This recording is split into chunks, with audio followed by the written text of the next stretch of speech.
وبما أني قادري أقول أدرك عبدك جيلاني أدرك عبدك جيلاني. الحمد لله الذي نعمه لا تحصى وأمره لا يعصى ونوره لا يطفى ولطفه لا يخفى الذي فلق البحر لموسى وأحيا الميت لعيسى وجعل النار بردا وسلاما على خليله إبراهيم إمام الزهد والورى وأرسل رسوله محمدا صلى الله عليه وسلم إلى كافة الخلق بدين الحق والهدى والصلاة والسلام على نبيه المصطفى المجتبى المنتقى المرتضى وعلى آله وأصحابه أولي الصدق والصفاء وعلماء أمته أولي الألباب والنهى. أما بعد، فأعوذ بالله من الشيطان الرجيم. بسم الله الرحمن الرحيم. يا أيها الذين آمنوا اتقوا الله وكونوا مع الصادقين. صدق الله العظيم وصدق رسوله النبي الأمين الكريم ونحن على ذلك لمن الشاهدين والشاكرين والحمد لله رب العالمين. منبر نور پر جلوہ فگن سادات کرام، علماء اعظام، حاضرین باوقار، السلام علیکم ورحمۃ اللہ تعالی وبرکاتہ. حضرات، اللہ تبارک و تعالی کا کرم اور اس کا فضل و احسان ہے کہ اس نے ہمیں اور آپ کو رات کے اس وقت میں یہ توفیق بخشی کہ اس کا اور اس کے محبوب کا اور محبوب کے محبوبوں کا ذکر سننے اور سنانے میں لگے ہوئے. اللہ جسے توفیق نہ دے انسان کے بس کا کام نہیں. اللہ جسے توفیق نہ دے انسان کے بس کا کام نہیں. فیضان محبت عام تو ہے، عرفان محبت عام نہیں. اس کا کرم بے پایا ہے کہ اس نے ہمیں اور آپ کو اس پاکیزہ محفل میں جمع فرمایا. رات کے اس وقت میں آپ حضرات کا اس دل جمعی سے بیٹھنا اور ذکر خیر سننے کے لیے مشتاق رہنا، یہ آپ کی ایمانی علامت ہے اور اس بات کی شہادت ہے کہ ہماری صبح زندہ ہے، ہماری شام زندہ ہے. ہماری صبح زندہ ہے، ہماری شام زندہ ہے. ہمارے دل کی تختی پر نبی کا نام زندہ ہے. رب تعالی اس زندگی کو باقی رکھے. آپ نے جس ذات گرامی سے اس وقت پاکیزہ کلمات کو سماعت فرمایا، یہ وہ ذات ہے جو حضور تاج الشریعہ کی محبوب نظر ہے. حضور محدث کبیر دامت برکاتہم العالیہ کی نگاہ میں معتبر اور محبوب ہے. اور یہ تملق و چاپلوسی کے لیے نہیں، دل کی آواز ہے کہ حضرت اقدس سلیم باپو دامت برکاتہم العالیہ میرے دل کے اس نہا خانے میں رہتے ہیں جن کی عظمت کا چراغ ہر دم جلتا رہتا ہے. ابھی کچھ روز قبل بامبے میں جلوس غوثیہ کی قیادت کا مسئلہ آیا اور وہاں علماء نے مجھ سے کہا کہ ہمیں آپ رہنمائی کریں، ایک سید صاحب قبلہ کو بھی ہم مدعو کرنا چاہتے ہیں جلوس غوثیہ کی قیادت کے لیے۔ تو میں نے عرض کی کہ حضرت قاضی شریعت گجرات سید اقدس سلیم باپو صاحب قبلہ کو زحمت دی جائے اور حضرت بامبے تشریف لائیں، میں بھی زیارت کر لوں گا اور آپ حضرات بھی ان کی زیارت سے فیض پائیں گے۔ کسی وجہ سے حضرت کی تشریف وہاں پر نہیں جا سکی، لیکن آج میرے لیے سعادت اور مسرت کی بات ہے کہ حضرت والا کا دیدار آپ سب کے بیچ یہاں پر ہو رہا ہے۔ رب تعالی حضرت کو عمر طویل عطا فرمائے۔ آواز میں جو گرج ہے، دل میں جو تڑپ ہے، مسلک کی اشاعت کا جو جذبہ ہے، احقاق حق اور ابطال باطل کی جو اللہ تبارک و تعالی نے قوت و صلاحیت کے ساتھ ساتھ جرأت و ہمت عطا فرمائی ہے، وہ اپنی مثال آپ ہے۔ آپ سب کے لیے ہی نہیں بلکہ جماعت اہل سنت کے لیے حضرت والا کی ذات اللہ کی ایک عظیم نعمت ہے۔ آپ بہت خوش نصیب ہیں کہ جب کوئی پروگرام آپ منعقد کرتے ہیں تو حضرت کے سائے کرم میں رہتے ہوئے ہی منعقد کرتے ہیں۔ اللہ تبارک و تعالی دیگر علماء اہل سنت، مشائخ اور سادات کے سائے کرم کو بھی ہم سب کے سروں پر صحت و عافیت کے ساتھ قائم رکھے۔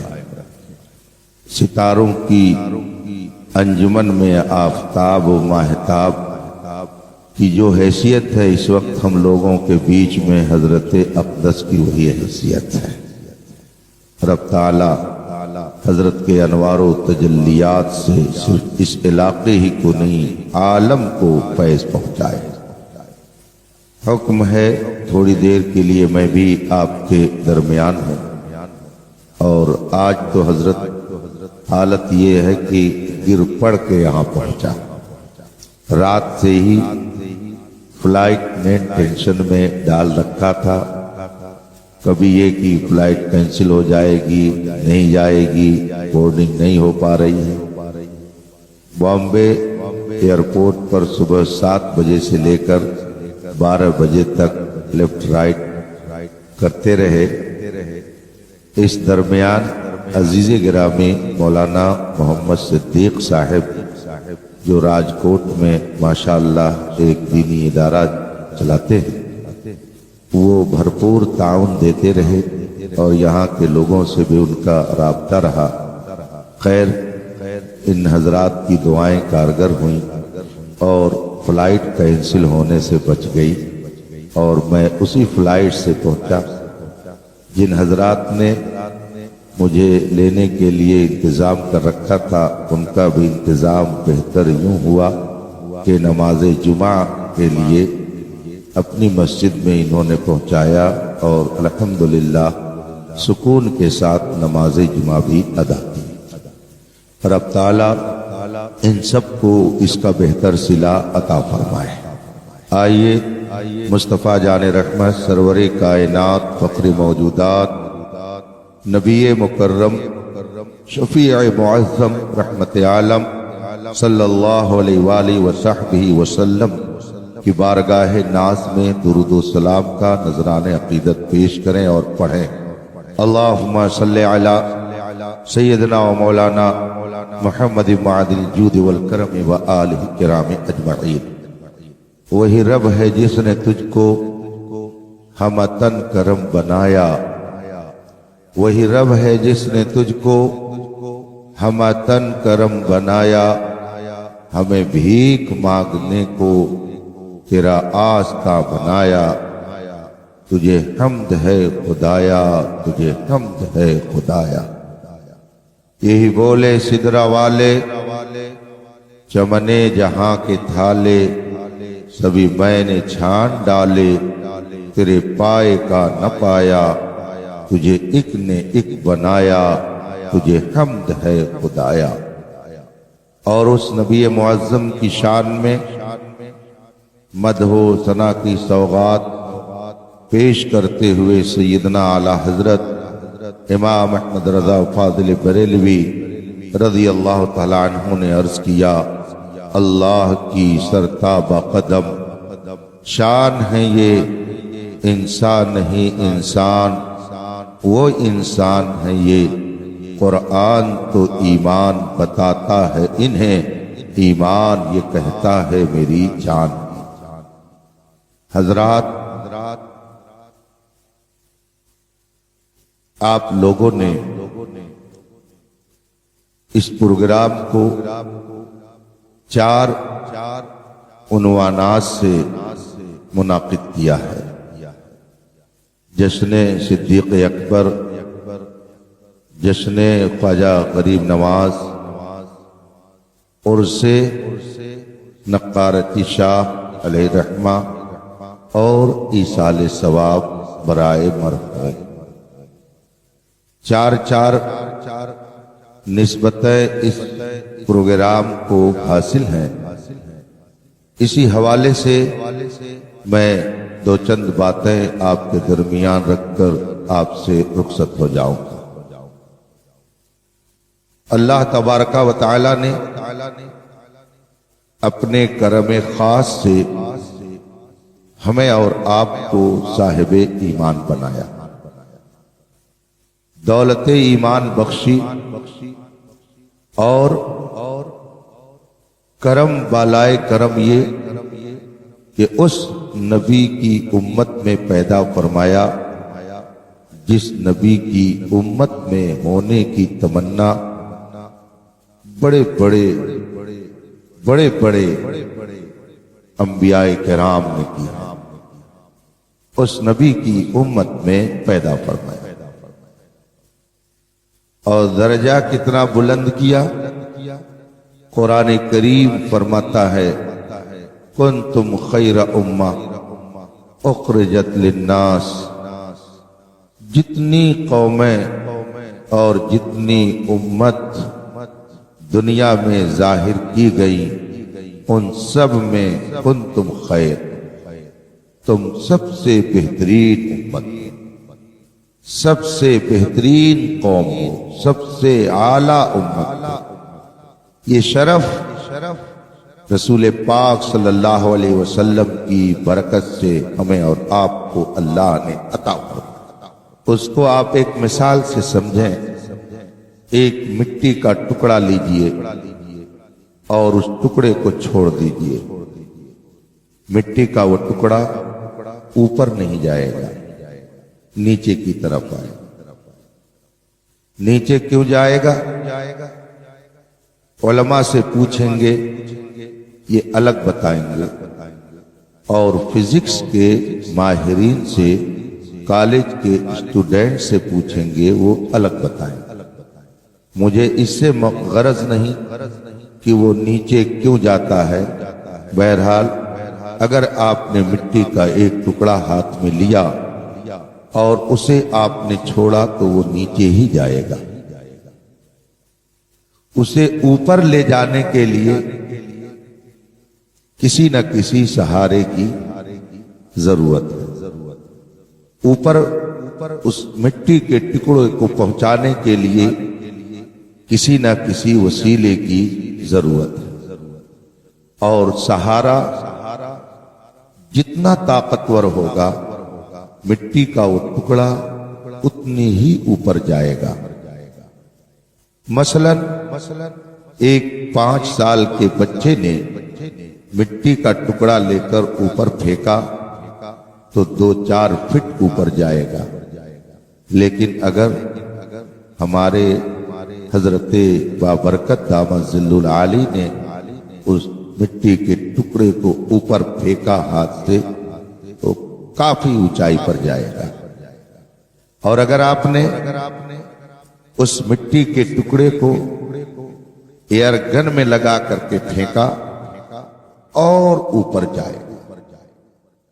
اس سے آپ نے سمجھ لیا ہوگا کہ سہارا جتنا طاقتور ہوگا مٹی کا ٹکڑا اتنی ہی اونچائی پر جائے گا، اتنی ہی اونچائی پر جائے گا۔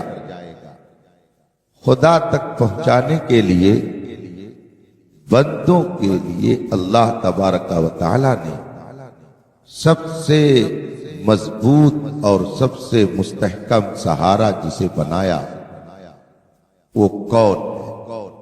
حضرت آدم بھی خدا تک پہنچانے کے لیے سہارا، حضرت نوح بھی خدا تک پہنچانے کے لیے سہارا، حضرت ابراہیم بھی خدا تک پہنچانے کے لیے سہارا، حضرت عیسیٰ و موسیٰ بھی خدا تک پہنچانے کے لیے سہارا، مگر جو سب سے افضل آیا وہ آمنہ کا جا ہے۔ سارے سہاروں میں جو سب سے مضبوط اور سب سے بڑا سہارا وہ رسول پاک صلی اللہ علیہ وسلم کی ذات ہے۔ ہمارے آقا خدا تک پہنچانے کے لیے سب سے مضبوط سہارا، اور سہارا جتنا طاقتور ہوگا جو اس سے جڑے گا اتنی ہی اونچائی پر جائے گا۔ چونکہ رسول پاک صلی اللہ علیہ وسلم خدا تک پہنچانے کے لیے سب سے عظیم سہارا اس دنیا میں بن کر تشریف لائے، اور اللہ نے ہمیں اس ہستی سے جوڑ دیا، تو پھر اس سہارے نے بھی ہمیں اتنی بلندی پر پہنچایا کہ کنتم خیر امہ، سب سے بہترین امت۔ تو ہم سب سے بہترین امت اس لیے نہ ہوئے کہ ہمارا کوئی اس میں رول ہے، ہمارا کوئی کردار ہے، بلکہ اس نبی کی عنایت ہے کہ جس کے بارے میں امام احمد رضا نے عرض کی، ہاتھ جس سمت اٹھا غنی کر دیا، موجے بحر سخاوت پہ لاکھوں سلام۔ ہاتھ جدھر اٹھا دیا اور جس طرف نگاہ کرم کر دی، اگر وہ ذرہ تھا تو آفتاب بن گیا، اگر وہ معمولی حیثیت کا تھا تو وہ بے مثل و بے مثال ہو گیا۔ وہ چاہے عربی ہو چاہے عجمی ہو، وہ چاہے حجازی ہو وہ چاہے امریکی ہو، دنیا کے کسی گوشے کا رہنے والا ہو، اگر نبی کو اس نے سہارا بنا لیا اور نبی نے اسے نگاہ کرم سے نواز دیا تو وہ بلندیوں پر پہنچ گیا۔ اور جس نے نبی کو اپنا سہارا نہیں بنایا، یاد رکھیے گا، چاہے وہ مکے کا ہو چاہے وہ مدینے کا ہو، چاہے وہ عربی ہو چاہے وہ عجمی ہو، چاہے وہ گورا ہو چاہے وہ کالا ہو، حتیٰ کہ اگر وہ قریشی ہے، ہاشمی ہے، مطلبی ہے، مگر محمدی نہیں ہے، رسول پاک کے دامن سے وابستہ نہیں ہے، تو اسے کوئی وقار نہیں ہے۔ آپ مکے کی سرزمین پر دونوں طرح کے حالات کا مشاہدہ کر سکتے ہیں۔ اسی مکے میں ابو جہل بھی رہتا تھا، ابو لہب بھی رہتا تھا، اور اسی مکے میں میرے صدیق اکبر بھی رہتے تھے۔ ایک نبی کے دامن سے وابستہ ہوئے تو پوری کائنات میں نبیوں کے بعد مصطفیٰ جان رحمت نے انہیں بے مثل و بے مثال بنا دیا، اور ایک نبی کے دامن سے وابستہ نہ ہوا تو ابو جہل کا ابو جہل رہ گیا۔ وہ مکی تھا، وہ حجازی تھا، وہ قرشی تھا، مگر رسول پاک کا غلام نہ ہوا تو دنیا والوں نے بھی اسے ذلیل سمجھا۔ رب کی بارگاہ میں تو وہ ذلیل ہے ہی ہے۔ اور حضرت سیدنا بلال حبشی نہ مکی ہیں، نہ مدنی ہیں، نہ حجازی ہیں، نہ مطلبی ہیں، نہ ہاشمی ہیں، مگر سچے محمدی ہیں، مصطفیٰ کے سچے غلام ہیں۔ تو 1400 سال میں پوری دنیا کی کسی قوم نے میرے بلال کا آج تک کوئی جواب۔ اس کا مطلب ہے پیارے حبیب کو پکار، پیارے نبی کا نام لے، دامن مصطفیٰ میں آپ پائے رسول دامن۔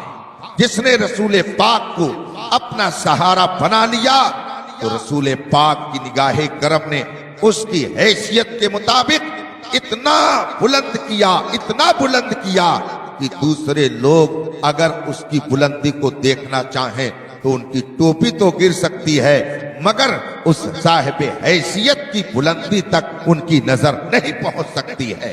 رسول پاک صلی اللہ علیہ وسلم نے اپنے صحابہ کو جب اپنی نگاہ عنایت سے نوازا تو جو جس کے لائق تھا میرے مصطفیٰ نے اسے وہ مقام عطا فرما دیا۔ ذالک فضل اللہ، یہ خدا کا فضل ہے، وہ اپنے فضل سے جس کو چاہے مالا مال کر دیتا ہے۔ اگر رسول پاک صلی اللہ علیہ وسلم کی نگاہ کرم اپنے چچا زاد بھائی حضرت سیدنا عبداللہ ابن عباس رضی اللہ تعالی عنہما کی طرف اٹھی تو افقہ الفقہا سارے صحابہ میں ان کو فقہ کے اس منزل پر پہنچا دیا اور قرآن کریم کا علم انہیں اتنا عطا کیا کہ وہ فرماتے ہیں رسول پاک نے مجھے قرآن کا اتنا علم عطا کیا کہ اگر میرے اونٹ کی رسی گم ہو جائے تو میں کسی سے پوچھوں گا نہیں، بلکہ اسے میں قرآن کریم سے حاصل کر لوں گا۔ حضرت سیدنا ابو ہریرہ رضی اللہ تعالی عنہ نے رسول پاک کی بارگاہ میں جا کر کے عرض کی، یا رسول اللہ اسمع من کا حدیثا کثیرا، میں آپ سے بہت ساری باتیں سنتا ہوں لیکن میری میموری میں وہ باتیں سب محفوظ نہیں رہ جاتی ہیں، کچھ مس کر جاتی ہیں، کچھ بھول جاتا ہوں۔ رسول پاک نے یہ نہیں فرمایا کہ جب تمہارا ذہن ہی ایسا ہے تو میں کیا کر سکتا ہوں، نبی نے یہ نہیں فرمایا بلکہ ارشاد فرماتے ہیں ابسط ردا کا، اے ابو ہریرہ اپنی چادر پھیلاؤ، اپنا دامن پھیلاؤ۔ اس کا مطلب ہے کہ نبی کی بارگاہ میں دامن پھیلانا یہ صحابی کی سنت ہے، اسے شرک اور بدعت نہیں کہا جاتا، یہ رسول پاک کی سنت ہے۔ صحابی رسول نے اپنی چادر کو پھیلا دیا، رسول پاک نے ہاتھ ایسے ہی دونوں ہاتھوں کا لپ بنایا اور اس میں ایسے ہی ڈال دیا، نہ اس میں کوئی جڑی بوٹی، نہ اس میں کوئی ٹیبلٹ، نہ اس میں کوئی معجون، خالی ہاتھ تھا، ایسے ہی لپ بنا کر کے اس میں ڈالا اور پھر فرمایا اے ابو ہریرہ اس کو اپنے سینے سے لگا لو۔ حضرت ابو ہریرہ صحابی تھے، وہابی نہیں تھے، اس لیے وہ سمجھتے تھے کہ رسول پاک نے بظاہر اپنا خالی ہاتھ ایسے ہی رکھ دیا ہے، مگر حسن بریلوی اور اعلیٰ حضرت کے دربار سے ہم کو کیا شاندار نظریہ اور عقیدہ دیا جا رہا ہے، مالک کونین ہے گو پاس کچھ رکھتے نہیں، دو جہاں کی نعمتیں ہیں ان کے خالی ہاتھ میں۔ ایسے ہی ہاتھ کلپ بنا کر کے ڈالا، رسول پاک نے فرمایا کہ اپنے سینے سے لگا لو۔ حضرت ابو ہریرہ نے اس چادر مبارک کو سینے سے لگایا، اس کے بعد فرماتے ہیں پھر تو ذہن اتنا مضبوط ہو گیا، اتنا کلیئر ہو گیا کہ جب بھی رسول پاک نے کچھ فرمایا ایک لفظ بھی کبھی میرے دماغ سے وہ بھولا نہیں، سب کچھ میری میموری میں محفوظ رہ جاتا تھا اور سب میں نے اپنے ذہن میں محفوظ کر لیا۔ اسی لیے سارے صحابہ میں سب سے زیادہ حدیثوں کے روایت کرنے والے حضرت سیدنا ابو ہریرہ کی ذات ہے۔ رسول پاک صلی اللہ علیہ وسلم نے حضرت سیدنا عبداللہ ابن مسعود رضی اللہ تعالی عنہ کو فقہی بصیرت اتنی عطا کر دی کہ وہ بے شمار صحابہ میں فقہ کے اعتبار سے بہت ممتاز ہو گئے۔ رسول پاک کی بارگاہ میں ایک ایک کر کے آپ دیکھتے چلے جائیے، ایک منفرد مقام پر کوئی یہ نظر آ رہا، کوئی یوں نظر آ رہا ہے۔ رسول پاک نے اپنے صحابہ میں سے جس کو جس طرح سے چاہا نواز دیا۔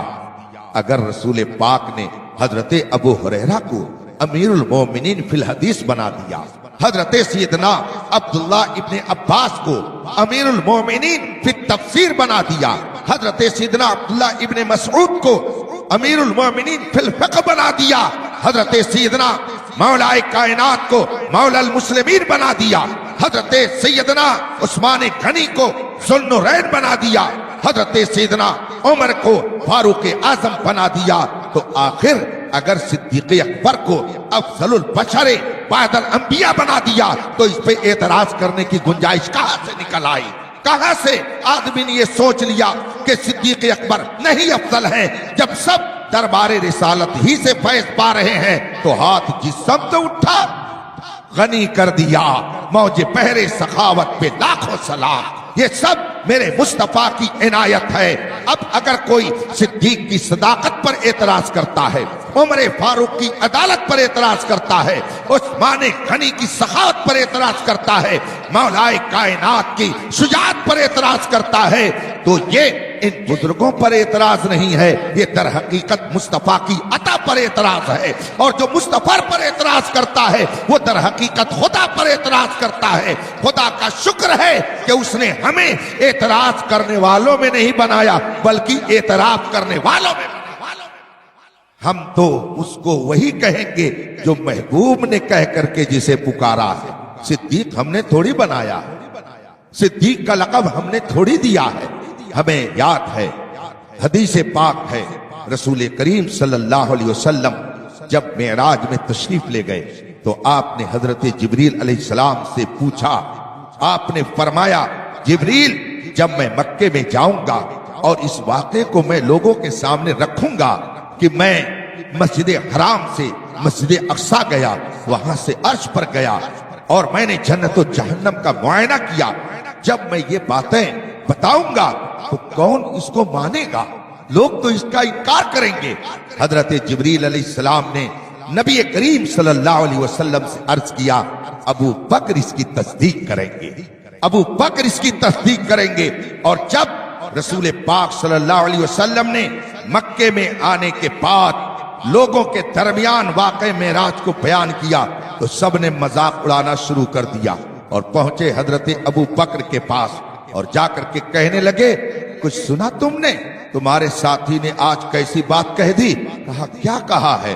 کہا وہ تو کہہ رہے ہیں کہ میں رات میں مکے سے بیت المقدس چلا گیا، وہاں سے آسمان پر چلا گیا۔ کہا اچھا، میرے ساتھی میرے دوست ایسا کہتے ہیں، میرے نبی نے ایسا فرمایا ہے؟ لوگوں نے کہا ہاں، دیکھو ذرا کیسی باتیں وہ کہہ رہے ہیں۔ حضرت سیدنا صدیق اکبر نے فرمایا سنو، میرا ساتھی میرا دوست میرے نبی اس سے بھی زیادہ تعجب والی اگر بات کہیں تو میں اس کو بھی تسلیم کرتا ہوں، اس لیے کہ جو نبی خدا کو بغیر دیکھے ہوئے میرے دل میں ماننے کے لیے ڈال سکتا ہے اور میں بغیر دیکھے اس کے کہنے پر خدا کو مانتا ہوں تو وہ جو فرماتا ہے بلا شبہ صحیح۔ حضرت سیدنا صدیق اکبر رضی اللہ تبارک و تعالی عنہ کے بارے میں سبع سنابل شریف چند باتیں عرض کر دوں، اس کے بعد میں کچھ اور بھی آگے بڑھ جاؤں۔ حضرت سیدنا میر عبد الواحد بالگرامی رضی اللہ تعالی عنہ، حضرت سیدنا میر عبد الواحد بالگرامی کی کتاب سبع سنابل شریف بڑی معتبر کتاب ہے۔ تصوف میں اس کتاب کو بہت اونچا مقام حاصل ہے۔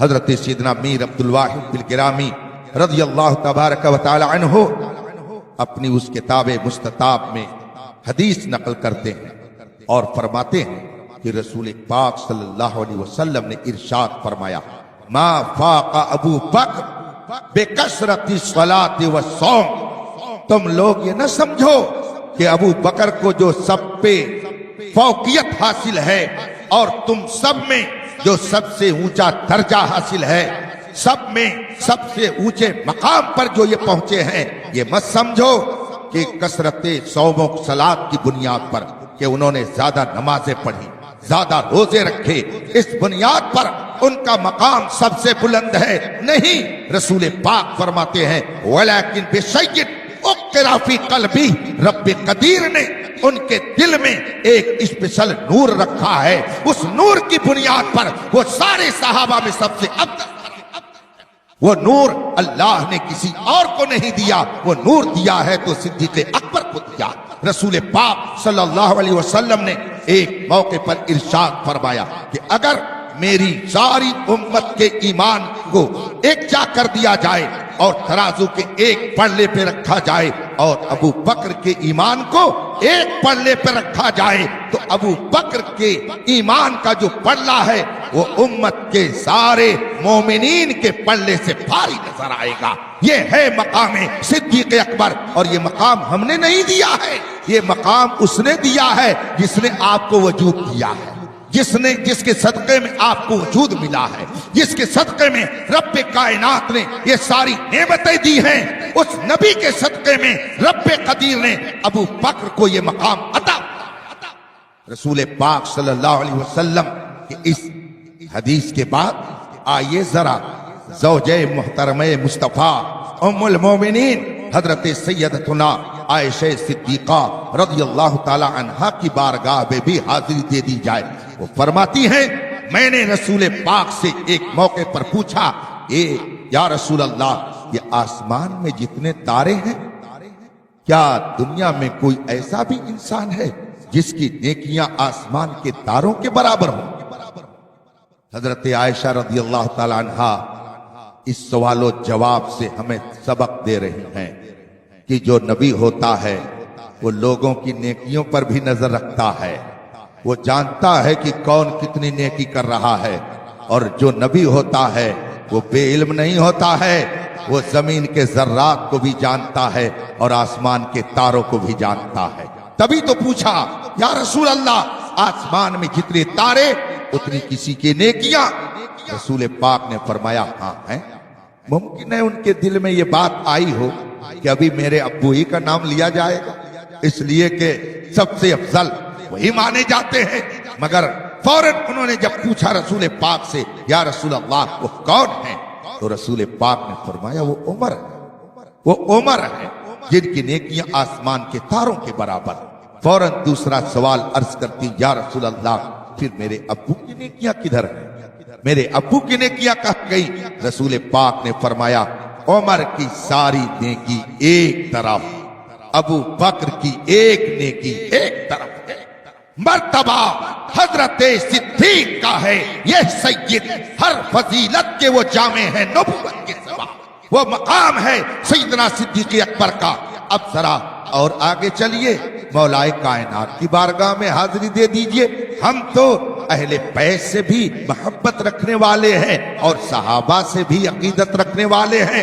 حضرت عائشہ کا یہ واقعہ بھی سن لیا، اب ذرا چلیے مولا کائنات کی بارگاہ میں اور ان کے شہزادے کی بارگاہ میں، محمد بن حنفیہ جو حضرت سیدنا مولا کائنات کے شہزادے علی مرتضی رضی اللہ عنہ۔